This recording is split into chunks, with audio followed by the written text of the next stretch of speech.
It's not what you say, it's how you say it. The way that we choose to deliver our speech is just as important as the words we say. There are four main types of speech delivery: extemporaneous, impromptu, manuscript, and memorized. I will be covering all four as well as the advantages and disadvantages associated with each. First is the extemporaneous speech. Extemporaneous speaking is a presentation of a prepared speech using an abbreviated set of speaking notes. This can be in the form of a keyword outline, note cards, or a PowerPoint. This should not be confused with impromptu speaking, which involves no preparation. Although the speech will not be memorized word for word, speaking extemporaneously involves extensive preparation, organization, and research. Some keywords are committed to memory, but specific examples and phrases will vary. With careful preparation, the speaker can be completely involved in their speech. This gives the speaker the freedom to remain flexible and to adapt to different situations. If the circumstances change, you will need to think on your feet. You can speak more directly with your audience and adapt your words to their responses in real time.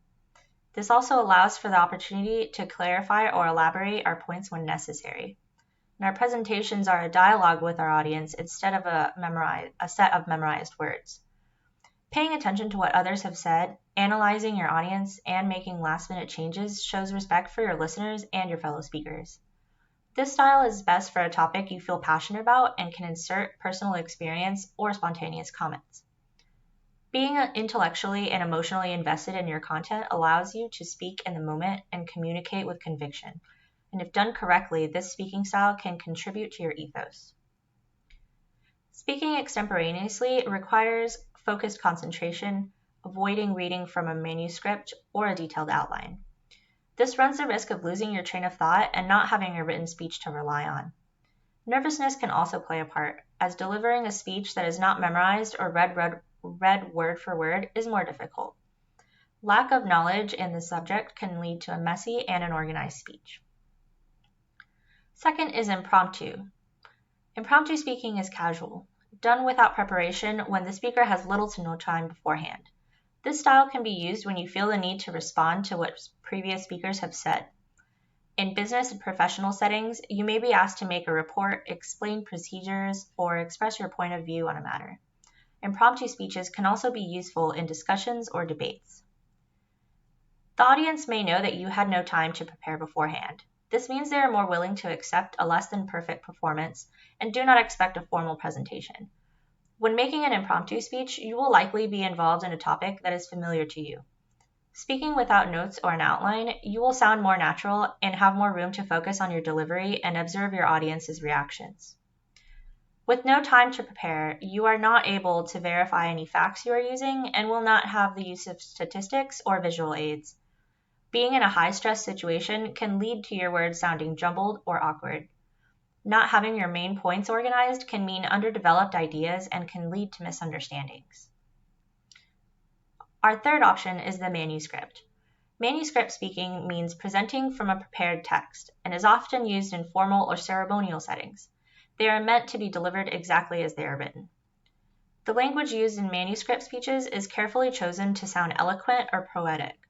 Since the transcript was written beforehand, you can focus on saying exactly what you meant to.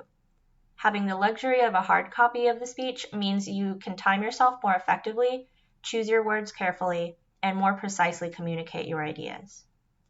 Challenges associated with this style include maintaining eye contact, movement, and the use of your voice, and limiting flexibility. If you are reading something word for word, it can be difficult to gauge your audience and respond appropriately. Therefore, it is important to practice ahead of time and look for opportunities to relate to your audience and include gestures. Our final speech style is going to be memorized. A memorized speech is prepared ahead of time and presented from memory without the use of speaking notes or an outline. This style is used when speaking at some formal or ceremonial occasions, such as a wedding. With a memorized speech, you will have plenty of time to prepare ahead, giving you the opportunity to organize and develop ideas well. This means complete control over the language and timing used. You will also be able to maintain eye contact easily and can feel more secure because you know exactly what you're going to say. When speaking from memory, it is easy to go on autopilot and lose communication with the audience. So it is imperative that you speak in the moment and avoid sounding monotone. It is possible for a speaker to be lost in their thoughts, but remember, it is not enough to just repeat the words you have written. Extensive practice and concentration are needed in order to make a memorized speech sound natural. The time needed for preparation and memorization can be extensive, and there is no safety net if you forget your speech. While each type of speech delivery has its advantages and disadvantages, it is important to choose the best one to suit your specific purpose. It may take some time to find a style that makes you feel confident, but always remember to keep the audience's expectations in mind and choose what would be the most effective in communicating with your listeners.